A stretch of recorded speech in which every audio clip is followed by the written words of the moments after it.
Assalamu alaikum. Alaikum salam. So this is going to be our podcast. Thank you, Hojam, for You're agreeing to welcome. do this. Could you tell us about yourself, a brief introduction about yourself? Sure. My name is Zeyneb Hafsa Orhan. I am Associate Professor at Istanbul Sabahattin Zaim University at Business Administration and Management Sciences Faculty and Islamic Economics and Finance Department. So I have been working here since like 8 years. So. Okay. For those of you who don't know, she is my teacher, and she also wrote this book. This is Ekonominin Temel Konuları ve İslam Ekonomisi. Yeah. Tell us more about this book.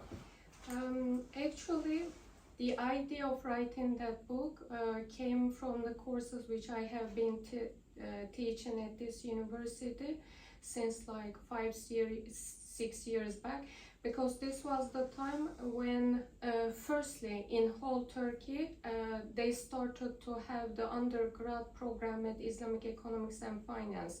So actually this university was the first one to give an undergrad degree only about Islamic Economics and Finance.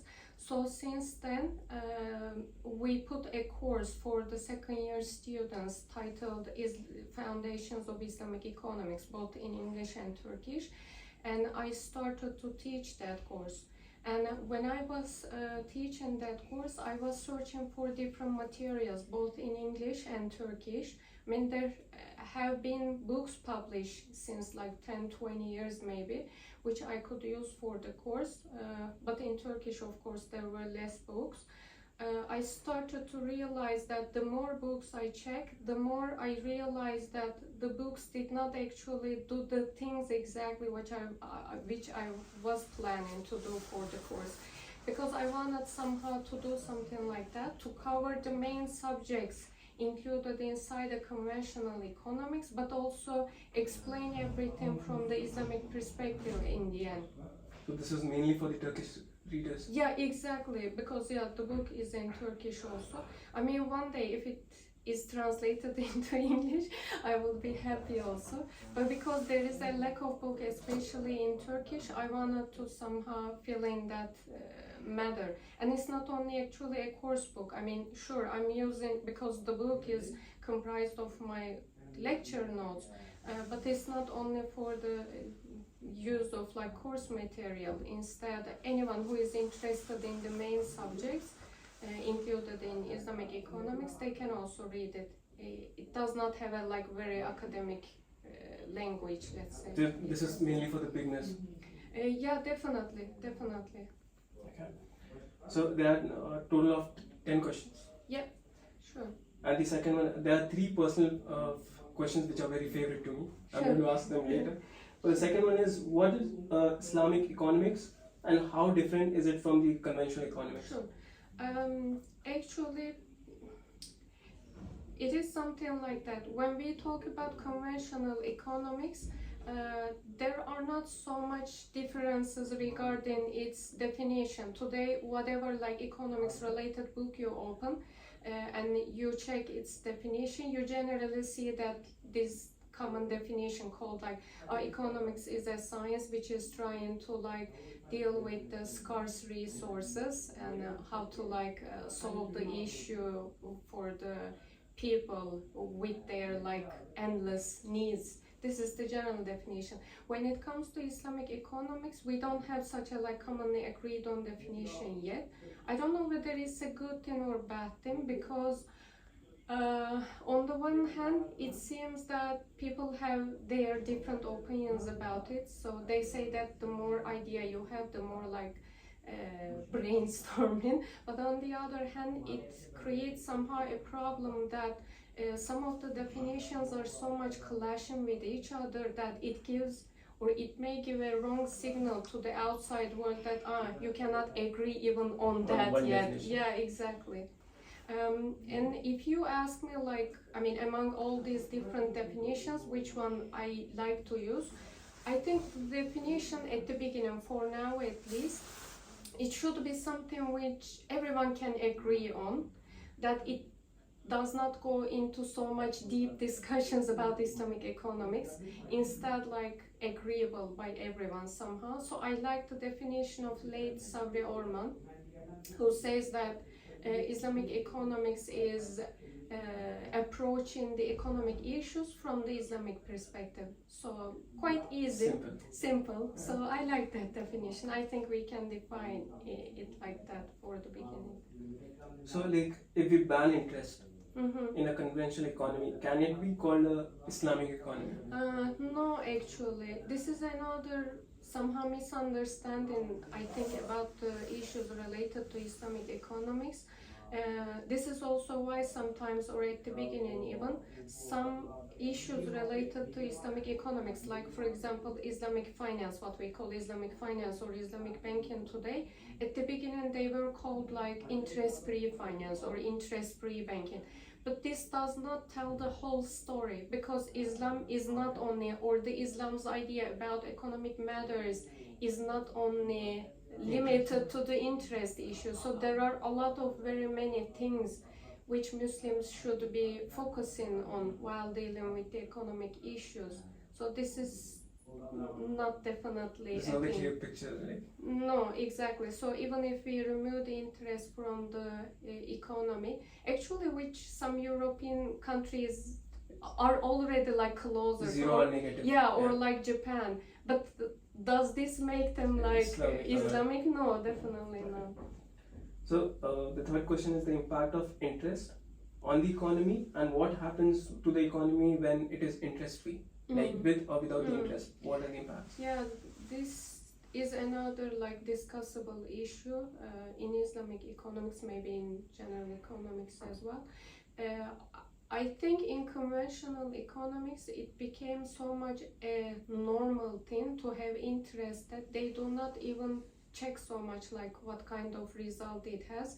I mean, the only sake they do is that, for example, when they use the interest tool, how would it affect the macroeconomic variables? They don't care so much if it gives like a negative side effect or something. The only thing that they're interested in, how much it affects the macroeconomic variables. But from the Islamic perspective, we start with a hypothesis, or we start with a thesis, is more correct, that interest is bad. Sure, but the others don't have such a starting point. We have a starting assumption.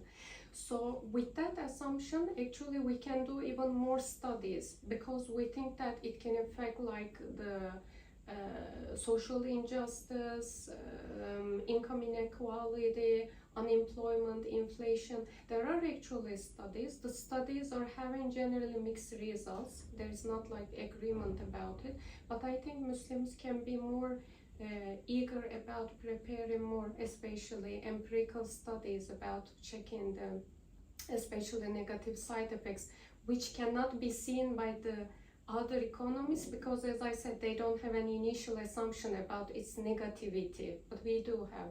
So I think we can be more creative in the studies regarding. This is actually a very good point. Like, it shouldn't be like, okay, we do a study and it comes out interest is bad, then we agree on the concept that interest is bad. It should be from the starting get-go, like, no, since we are Muslims, we are coming from that background, no matter what, even if it shows like the interest is having a positive effect, it is like haram for us. Yeah, definitely. Like it's something like alcohol. I mean, even the ayat, you know that it's written like some part of it can be like good, but in majority is bad. Definitely. I think it's the same. Yeah, yeah. So in some points you can find like it's somehow like positive effects, but all in all, its negativity is so much that because we are like human beings, we cannot maybe understand or grasp the whole story. But Allah knows for us, and He says that no, in the whole picture it's not good. Right. Yeah. Now this is like, if we say interest is bad, or like in an economy we shouldn't be involving interest. Like, let's say the example of Islamic economy. If there was an Islamic economy and there was no concept of interest in that, how do we control inflation in that? This is another thing they ask. Actually, many Islamic economists try to make modeling and use empirical tools to understand what would happen in an economy which does not include any interest. Of course, this is not easy also. I mean, because there are a lot of like factors which you need to take into account. It's not easy also to model it. But they think that, as far as I remember, they generally don't find like negative things about it as a result. That when you do not have interest, don't worry, don't panic. There will not be like the world will not crash. But here is the thing, in a world where we live now, very globalized, very like connected to each other, it is not easy to remove it. I mean, I think to be able to remove it totally, you should live so much in a like very secluded area, let's say. You don't need to have any contact with anyone else, any country, any international organization, for example, or stuff like that.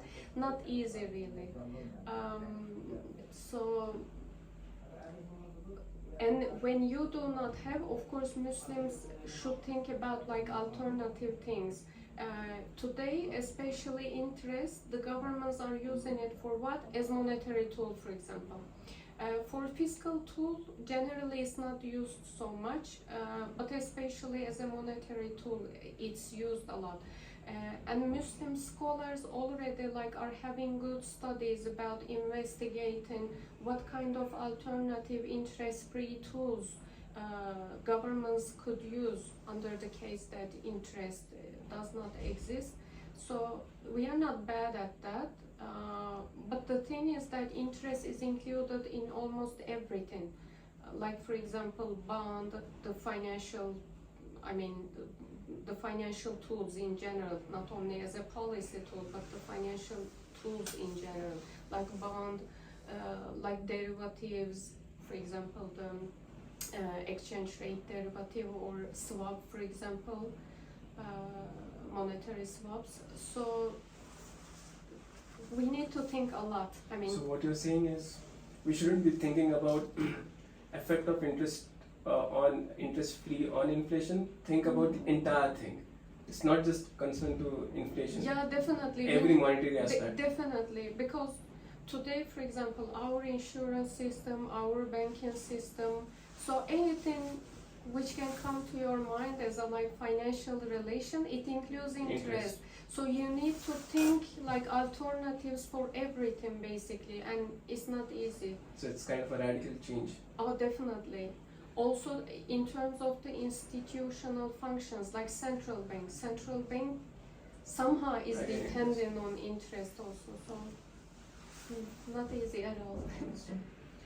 Now the fourth question is, how old is Islamic economy? You mean like as a grade, is it good or bad? Is this what you're asking? For somebody who is hearing Islamic economy, the term for the first time, and the first thing which comes to the mind is how old is it? Oh, okay. How? He is not going to go like deeper into the actual concept of Islamic economy or the practices. Just like how old is it? Okay. It's something like that. As a term itself, it's not very old.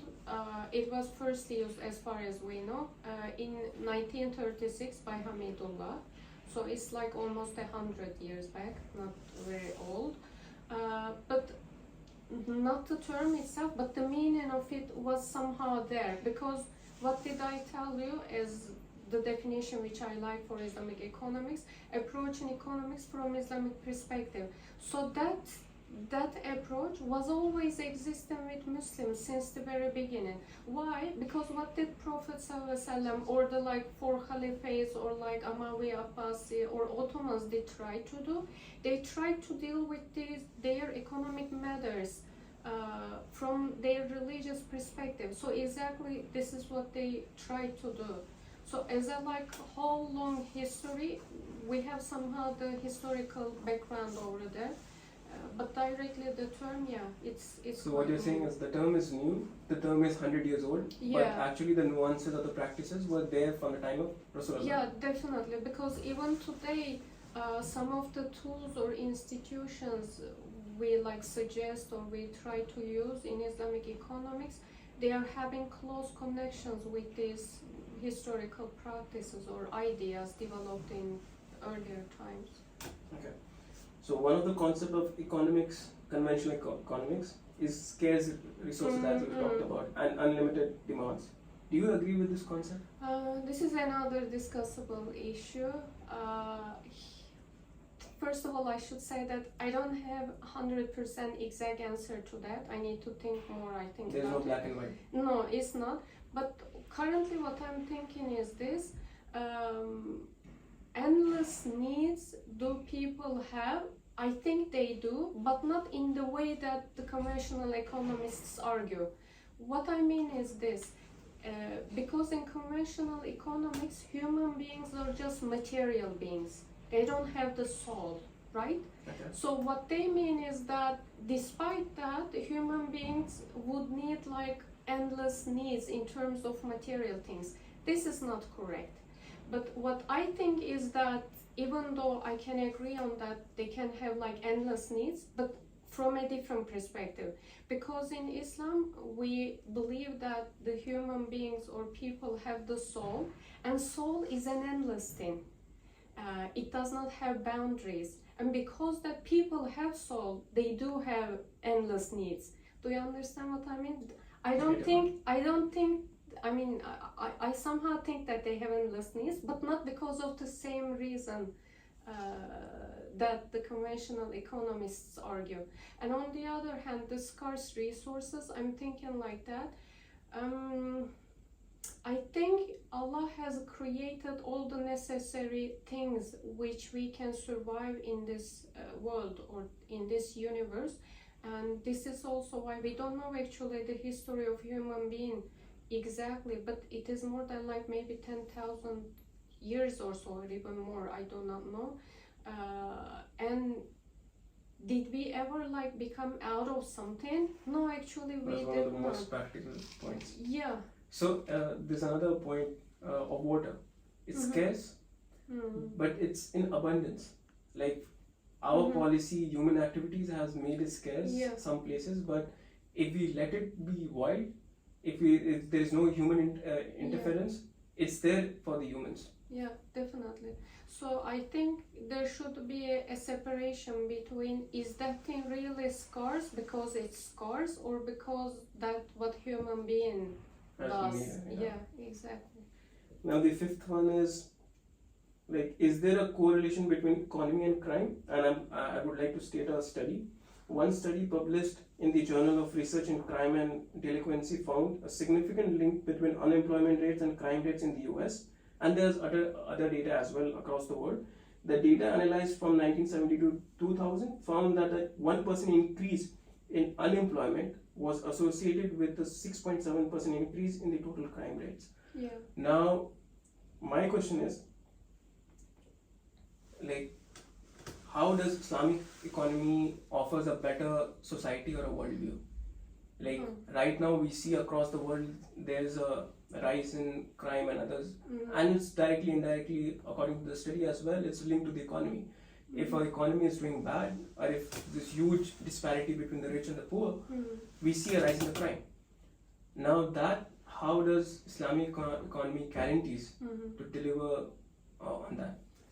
Yeah, I think it's quite a detailed question, but what I can say is somehow like that, as you mentioned, there are different like dynamics of why economic or through which direction the economic conditions impact people's like criminality. Yeah, unemployment is one aspect, or like even people like not having the standard which they have in their mind. It can actually push them towards the crime. What I mean is that people living in a poor condition but would like to have iPhone, for example. You see what I mean? So they can steal, for example, or like using a bad car but want to have Ferrari, for example. So that kind of things. And in today's world, people are seeing everything so easily, how other people are living. This is a very like it's not only economic conditions, but the social media and everything affects people like that. They know all the other people's lives very well, that they can compare it and they can feel bad and do something with it, and sometimes in a bad way. So this is another like way that they can involve in crime in this way. Yeah, there can be other ways also, which I cannot think of immediately. But how does like Islamic economy carry to Yeah, better? about that I can say this. There are very many aspects towards it. I mean, it's not like once it comes like solves all the issues. It does not like that. But there's, I think, close connection between the establishment of Islamic economics and beforehand that people actually are ready for it. What I mean ready for it is that like mentally, physically, and also like emotionally and from the faith perspective.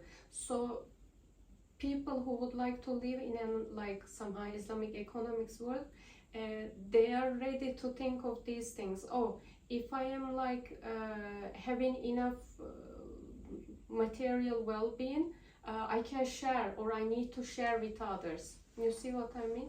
Or even if I don't have some things and my neighbors or some other people which I know is having, that's fine. This is the like bounty of my Allah. Allah knows them. You see what I mean? So these are some dynamics.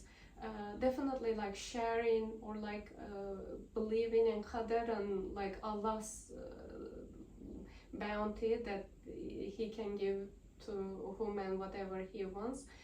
And also like some bad activities, you know that there is a general ruling in the Quran and also in the religion in general that you should not like have the wealth by having battle ways, by giving harm to the other people. And it includes very many things that people in the Islamic world, they would not like, I mean, they are not like perfect human beings, but theoretically they will try to be more careful about like not harming people materially by like theft, by saying lie during the trade relations, cheat, bribery, so that kind of things.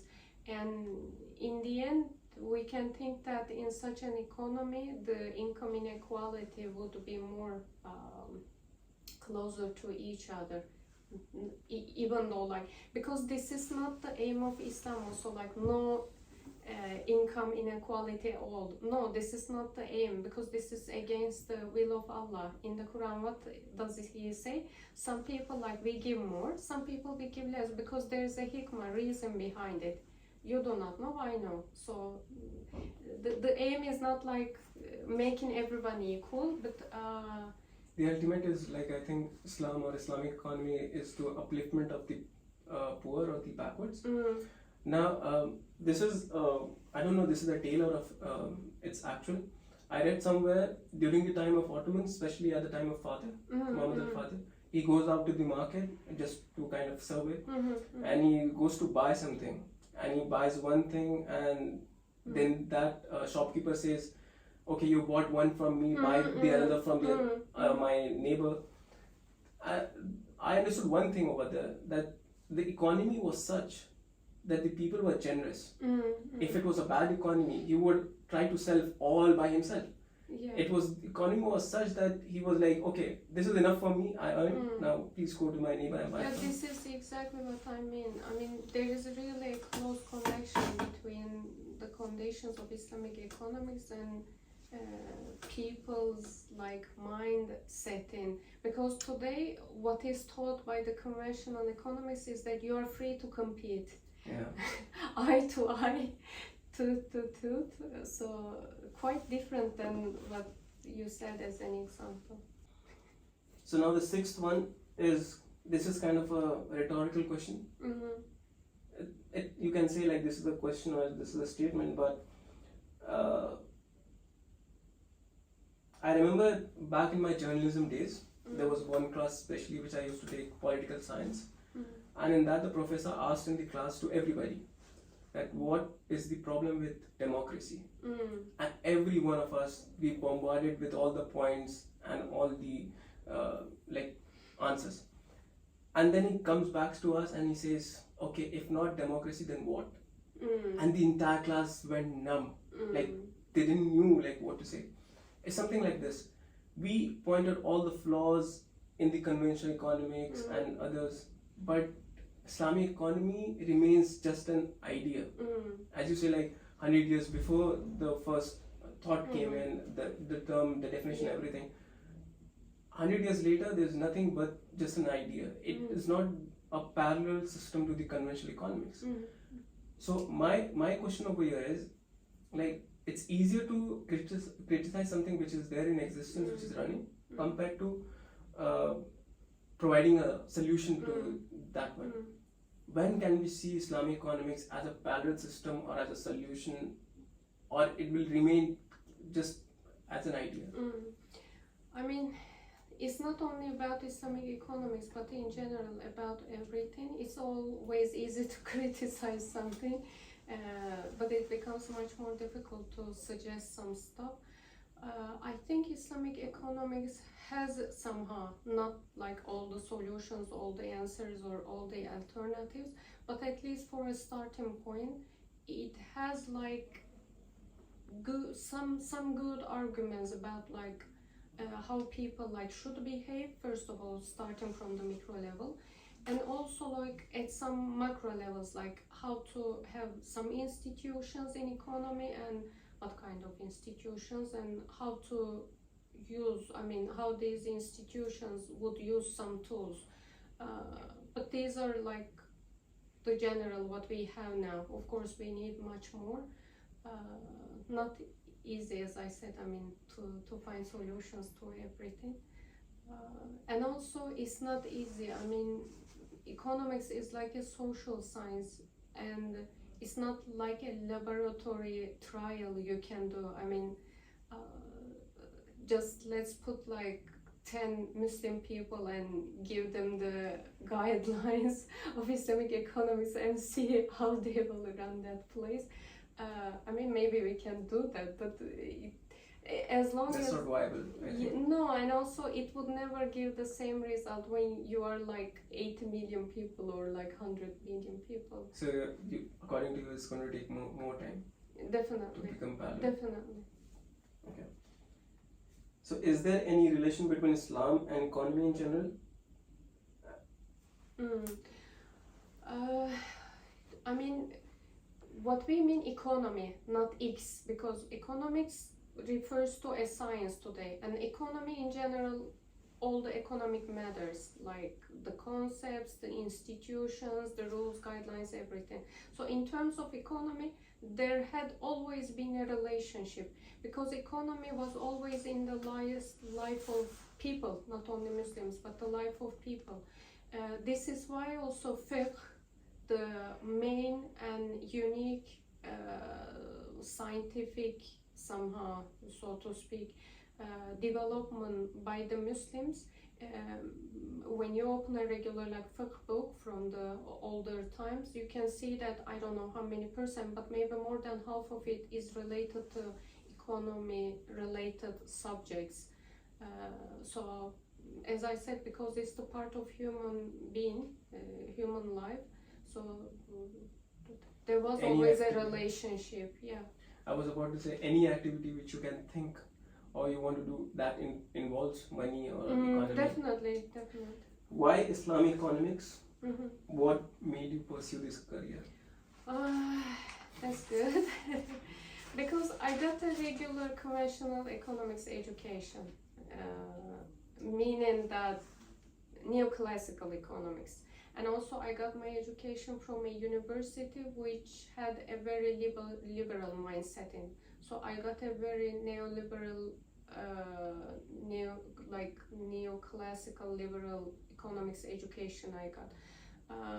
And through like third or fourth year of my studies, thanks to some of my teachers and also some of the things, books and ideas which I started to read, I realized that that's not the only idea about economics, because as a first and second year students, you are not so much aware of what's going on. You're just trying to understand the basics of the classes, and you think that the whole world is this.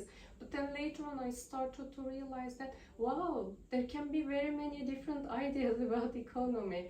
And I became much more interested in, I started to read more like criticisms and alternative ideas towards neoclassical economics. I became much more into them. Very many weird things also, like post-autistic economics, for example, that kind of thing. So you saw it as an alternative? Yeah, definitely. So finally, like due to some, not coincidences, but like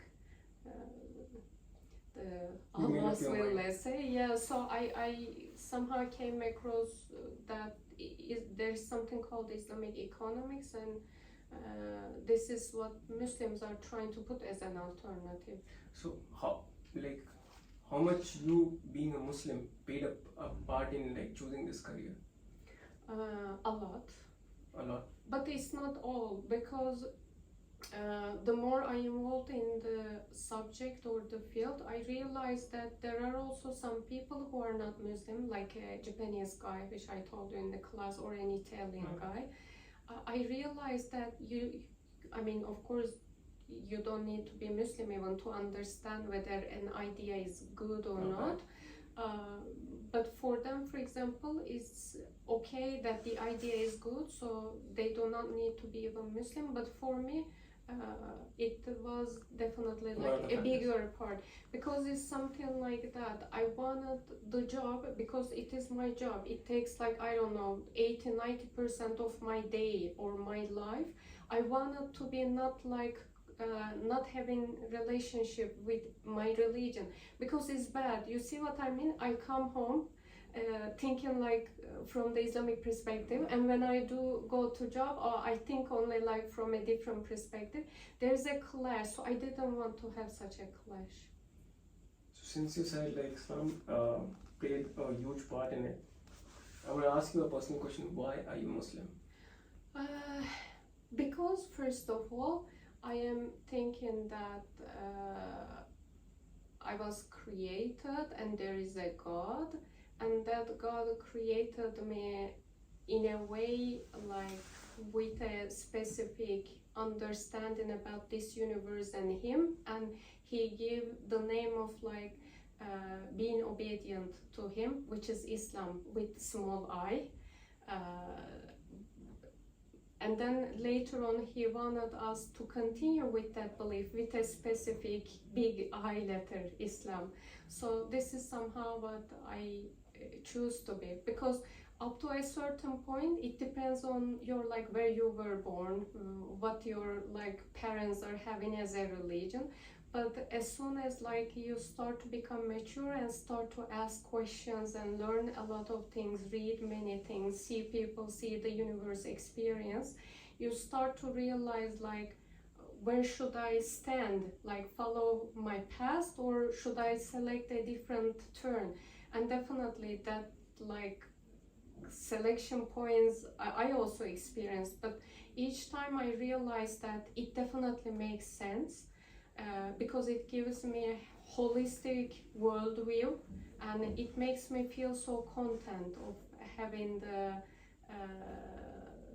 view of Islam, basically, which helps me to understand why I am here, who I am, what should I need to do. Because human beings, at the end of the day, all the days, like throughout the days, they can think of very many things, like, I don't know, football, politics, health, economics, but at the end of the day, everyone is just like needing that deep inside themselves, who they are, why they are here, and what should they do with their life.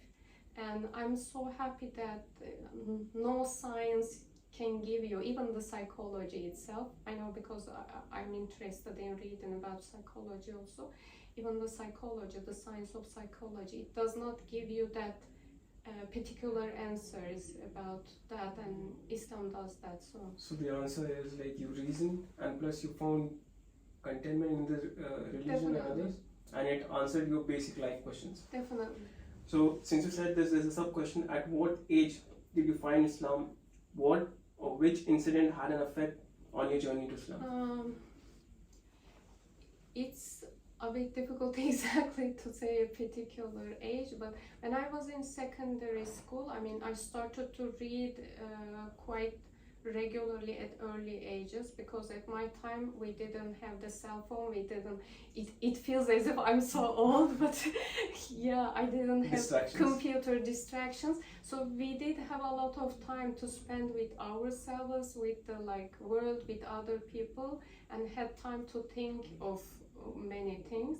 And I think maybe in secondary school, like when I was 12, 13, 14, at that time, because I was reading even very harsh materials or texts. For example, I was reading Greek philosophy when I was 12, 13, and now today I'm looking the young generation. I don't want to be criticize them, but just want to show the difference. The things which they read at their I don't know, maybe 25, 30 of age, I have read very, yeah. So what was the incident? Not a particular incident, just a lot of things come together. And even at that time, I cannot say that I was 100%, because the more old or the mature you get and the more things you see, you get stronger in faith. And you also get more clear answers. For example, at that time when I was in university also, I was a bit okay, I'm happy with Islam, but even in Islam there are very many different ideas, or for example, for a while I was so much into reading these modernists. For example, Fazlur Rahman I was reading, Muhammad Abdul, that kind of. But then later on, reading further, you start to at only my age now, which I will not say which age it is, I feel much more content about exactly what kind of Muslim scholars especially, or Muslim ideas I'm more happy with. And this has happened in Sweden, I can say that. Because when I went to Sweden, I was much more modernist, let's say. I was much more maybe even to call secular, not exactly, but or liberal. But then when I went there, I realized that oh, if this the meaning of liberal or modernity, no, I'm not into that so much. So I started to somehow discover. It became a bit late. I'm very upset about that. For you. Yeah, the more classical texts I started to read, like Ghazali, for example, and I became much more happy with that. The second last question is, what did you wanted to become when you were a kid? Are you exactly where you wanted exactly. to be? Alhamdulillah. I mean, again, exactly due to the reason what I told you, that because at my age we didn't have many distractions, and at very early age, and also because I'm a girl, lady, that affects a lot, because I was having a girl class in the secondary school. We like to talk a lot. So we were gathering together quite often in our houses one by one, and the only thing we liked was to talk about ourselves. Who we are, our bad sides, our good sides, what we wanna be. But it helps a lot to understand yourself. So, and at very early ages, I realized that I like to read. I like to explain the things to other people. And also I like to think. I like to make sense out of these things in an understandable way, and to share with other people.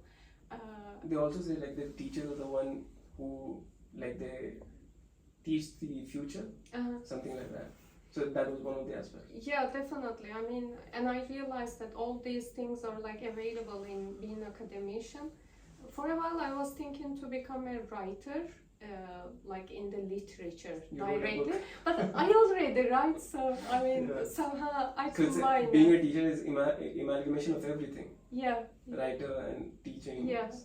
Yeah. So the last question is, what are it's not a question, but what are the top 5 books you recommend to the students of Islamic economics? Okay. English or Turkish? It can be a combination of both. Okay. I think in Turkish,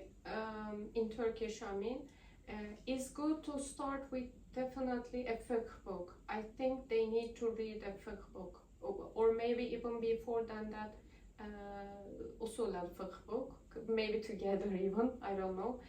One fiqh and one usul al-fiqh book does not so much matter because more or less they are the same. Maybe they can select according to their language, whether it's more understandable for them or not.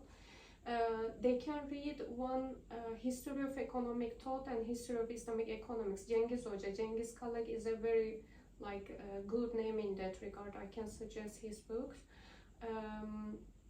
Also directly about Islamic economics. Also Ahmet Tabakoğlu's book.